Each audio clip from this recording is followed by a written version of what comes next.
पंजाब इस समय बहुत ही बड़ी मुसीबत से गुजर रहा है। चारों तरफ पानी ही पानी नजर आ रहा है। लोग घरों से बाहर निकलकर सुरक्षित जगहों पर शरण ले रहे हैं। गांव के गांव पूरा पानी जो है में पूरा डूब गए हैं और हर तबाह हो किसी के गया है। चेहरे पर डर और बेचैनी साफ अपने आप देखी में जा सकती इतने है। लोग यह परेशान बाढ़ हैं। 1988 के बाद की सबसे बड़ी मानी जा रही है और हालात इतने बिगड़ गए हैं कि सरकार को पूरे राज्य को आपदा प्रभावित घोषित करना पड़ा है। अब सोचिए हालत कितने खराब होंगे जब सभी 23 जिले प्रभावित हो चुके हैं। हर जिले में कहीं न कहीं पानी भर गया है, खेत बर्बाद हो गए हैं और हजारों परिवार उजड़ गए हैं। मौत का आंकड़ा लगातार बढ़ रहा है। अब तक करीब 37 लोग अपनी जान गंवा चुके हैं, लेकिन असली संकट उन लाखों लोगों का है जिनकी रोजमर्रा की जिंदगी पूरी तरह से ठप हो गई है। 3 से 4 लाख से ज्यादा लोग इस बाढ़ से प्रभावित हो चुके हैं और सैकड़ों गांवों में लोग अब भी राहत का इंतजार कर रहे हैं। गुरदासपुर का हाल सबसे ज्यादा बुरा है। वहां पर 300 से ज्यादा गांव पानी में घिरे हुए हैं।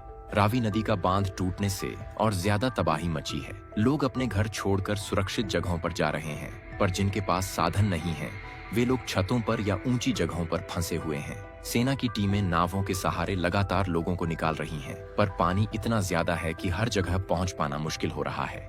अमृतसर में अजनाला का इलाका पूरा पानी में डूब चुका है। होशियारपुर के गढ़शंकर इलाके में भी हालत खराब है।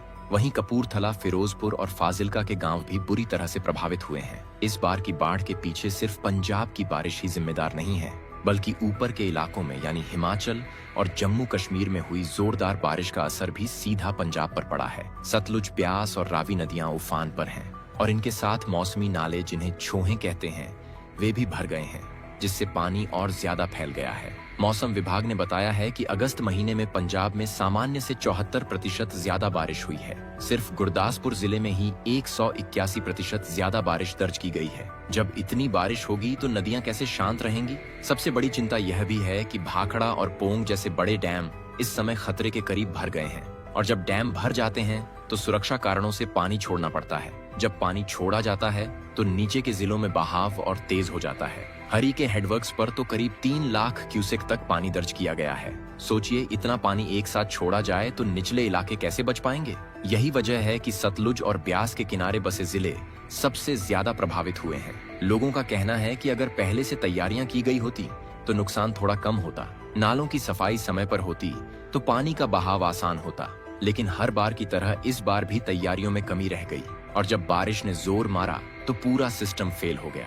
अब लोग कह रहे हैं कि सिर्फ राहत देना ही काफी नहीं है, बल्कि लंबे समय के लिए ठोस कदम उठाने होंगे ताकि हर साल बाढ़ के डर से लोग दहशत में न जिएं। गांवों की हालत देखने लायक है। लोग अपने मवेशी छोड़कर भाग रहे हैं। कुछ लोग मवेशियों को भी नाव में बैठाकर सुरक्षित जगह ले जा रहे हैं, पर हर किसी के लिए यह संभव नहीं है। कई जगहों पर बच्चे, बूढ़े और महिलाएं घंटों तक पानी में फंसे रहे और फिर सेना और एनडीआरएफ की टीमों ने उन्हें निकाला। राहत कैंपों में हजारों लोग रह रहे हैं जहां उन्हें खाने और पानी की व्यवस्था दी जा रही है, पर भीड़ इतनी ज्यादा है कि वहां भी हर किसी तक बराबर मदद पहुंचाना मुश्किल हो रहा है। किसानों के लिए यह बाढ़ सबसे बड़ा झटका साबित हुई है। लाखों हेक्टेयर फसल पानी में डूब चुकी है। खासकर धान की फसल पूरी तरह से बर्बाद हो गई है।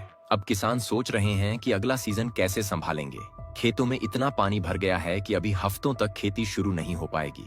जिनकी फसल खड़ी थी वे बर्बाद हो गई और जिनकी नर्सरी थी वह भी खत्म हो गई। अब किसान कर्ज में डूबने लगे हैं और सरकार से मदद की मांग कर रहे हैं। सरकार की तरफ से कहा गया है कि विशेष गिरदावरी कराई जाएगी, यानी नुकसान का सर्वे किया जाएगा ताकि किसानों को मुआवजा दिया जा सके। कुछ जिलों में तुरंत राहत के लिए पैसे जारी किए गए हैं, पर किसानों का कहना है कि सिर्फ कुछ हजार रुपए से उनका नुकसान पूरा नहीं हो सकता। उनके मुताबिक ये बाढ़ उन्हें सालों पीछे धकेल देगी। बच्चों की पढ़ाई पर भी असर पड़ा है। 7 सितंबर तक सभी स्कूल कॉलेज बंद कर दिए गए हैं, जिससे लाखों बच्चों की शिक्षा प्रभावित हुई है। पहले ही कोरोना के समय बच्चे पढ़ाई में पीछे रह गए थे।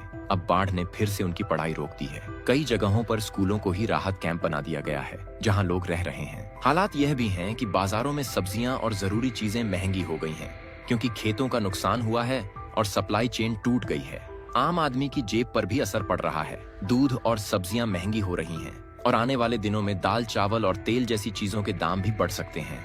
लेकिन इन सब के बीच इंसानियत की कहानियां भी देखने को मिल रही हैं। कई जगह युवा खुद नाव लेकर फंसे लोगों की मदद कर रहे हैं। कहीं महिलाएं राहत कैंप में बच्चों के लिए खाना बना रही हैं। कहीं बुजुर्ग लोग बच्चों को गोदी में लेकर सुरक्षित जगह ले जा रहे हैं। यह वही पंजाब है जो मुश्किल वक्त में एक दूसरे का सहारा बनता है। अब सवाल ये है कि आगे क्या होगा। मौसम विभाग का कहना है कि 4 सितंबर से बारिश में थोड़ी राहत मिलेगी, लेकिन नदियों का पानी धीरे धीरे ही घटेगा। ऐसे में अगले कुछ दिन बहुत एहतियात बरतने की जरूरत है, खासकर निचले इलाकों में जहां पानी का दबाव ज्यादा है। प्रशासन लगातार कह रहा है कि लोग अफवाहों पर ध्यान न दें, सिर्फ आधिकारिक जानकारी पर भरोसा करें। राज्यपाल और मुख्यमंत्री खुद हालात का जायजा ले रहे हैं। हर जिले में अधिकारी राहत कार्य में लगे हुए हैं, लेकिन चुनौतियां बहुत बड़ी हैं। नावों की कमी है, कई जगह एम्बुलेंस भी नहीं पहुंच पा रही है। अस्पतालों में मरीजों को शिफ्ट करना पड़ रहा है और कई बार बिजली और नेटवर्क भी बंद हो जाता है, जिससे लोगों को जानकारी नहीं मिल पाती। राहत कैंपों में भीड़ इतनी ज्यादा है कि जगह जगह तंग हालात हैं। कई परिवार एक ही टेंट में रह रहे हैं। महिलाओं को, बच्चों को बहुत परेशानी हो रही है। पानी पीने के लिए लंबी लाइन लगानी पड़ रही है। खाने का इंतजाम किया जा रहा है, लेकिन सभी को बराबर मिल पाना मुश्किल है। बीमार लोग दवाइयों के इंतजार में बैठे हैं। गर्भवती महिलाएं भी हैं, जिनको सही देखभाल नहीं मिल पा रही। कई बच्चों को बुखार हो रहा है और डॉक्टर कह रहे हैं कि अगर जल्द ही साफ पानी और दवाइयां नहीं मिली तो बीमारियां फैल सकती हैं। कई जगह प्रशासन ने लोगों को अलर्ट पर रखा है। सेना और एनडीआरएफ की टीमें लगातार गश्त कर रही हैं। नावों से लोगों को जरूरी सामान पहुंचाया जा रहा है। हेलीकॉप्टर से भी राहत सामग्री गिराई जा रही है। लोग कह रहे हैं कि इतनी बड़ी तबाही उन्होंने पहले कभी नहीं देखी। अब सबसे बड़ा सवाल यह है कि आगे पंजाब को क्या करना होगा ताकि ऐसी स्थिति फिर न बने। विशेषज्ञ कह रहे हैं कि सबसे पहले नालों की सफाई समय पर होनी चाहिए। नदियों के किनारों को मजबूत करना होगा। एम्बैंकमेंट की मरम्मत हर साल की जानी चाहिए और फ्लड प्लेन पर अवैध निर्माण रोकने होंगे। अगर ये सब नहीं हुआ तो हर साल यही तबाही दोहराई जाएगी। लोग अब सोच रहे हैं कि यह सिर्फ सरकार का काम नहीं है, बल्कि समाज को भी तैयार रहना होगा। अगर गांव के लोग खुद भी छोटी छोटी तैयारियां कर लें तो नुकसान कुछ कम हो सकता है, जैसे नावें पहले से रखना, जनरेटर और टॉर्च का इंतजाम करना, सूखा राशन और दवाइयां घर में रखना, ताकि बाढ़ के समय तुरंत काम आए। पंजाब की बाढ़ ने यह भी दिखा दिया है कि हमारे शहर और गांव कितने कमजोर हैं। एक तरफ हम कहते हैं कि हम आधुनिक हो रहे हैं, लेकिन दूसरी तरफ एक बारिश और बाढ़ हमारी पूरी व्यवस्था को हिला देती है। अब समय आ गया है कि सिर्फ राहत के भरोसे न रहें, बल्कि पहले से तैयारी करें। लोगों का कहना है कि अब पंजाब को सिर्फ तात्कालिक राहत नहीं, बल्कि स्थायी समाधान चाहिए, ताकि आने वाली पीढ़ियां इस संकट से बच सकें। कई युवा कह रहे हैं कि वे अब खुद भी आगे आएंगे और अपने गांव में बाढ़ से बचाव के इंतजाम करेंगे। कहीं किसी ने बोरवेल पर पंप लगवाने का प्लान बनाया है, तो कहीं लोगों ने नाले साफ करने का संकल्प लिया है। इस बाढ़ ने यह भी दिखाया है कि मुश्किल वक्त में लोग एक दूसरे का कितना साथ देते हैं। कोई अपना घर छोड़कर दूसरों की मदद कर रहा है, कोई अपनी गाड़ी से लोगों को सुरक्षित जगह पहुंचा रहा है, कोई अपना राशन राहत कैंप में दान कर रहा है। यह इंसानियत के उदाहरण हैं, जो दिखाते हैं कि पंजाब की असली ताकत क्या है। अब लोगों की नजरें इस बात पर टिकी हैं कि सरकार और प्रशासन अगले कुछ हफ्तों में क्या कदम उठाते हैं। क्या किसानों को तुरंत मुआवजा मिलेगा? क्या राहत कैंपों में सुविधाएं सुधारी जाएंगी? क्या बीमारियों को रोकने के लिए दवाइयां पहुंचाई जाएंगी? और क्या आने वाले समय में इस तरह की बाढ़ से बचने के लिए ठोस कदम उठाए जाएंगे? अगर ऐसा हुआ तो लोग कहेंगे कि इस बाढ़ ने हमें सबक दिया और हमने उससे सीखा। लेकिन अगर फिर वही लापरवाही हुई तो आने वाले सालों में फिर यही तबाही होगी और लोग फिर से यही सवाल पूछेंगे कि आखिर क्यों हर साल हम बाढ़ में डूबते हैं। इस समय सबसे जरूरी है कि लोग सुरक्षित रहें, अफवाहों से बचें और प्रशासन की बातों पर भरोसा करें। अगर कहा जा रहा है कि पानी बढ़ सकता है तो वहां से तुरंत निकल जाएं।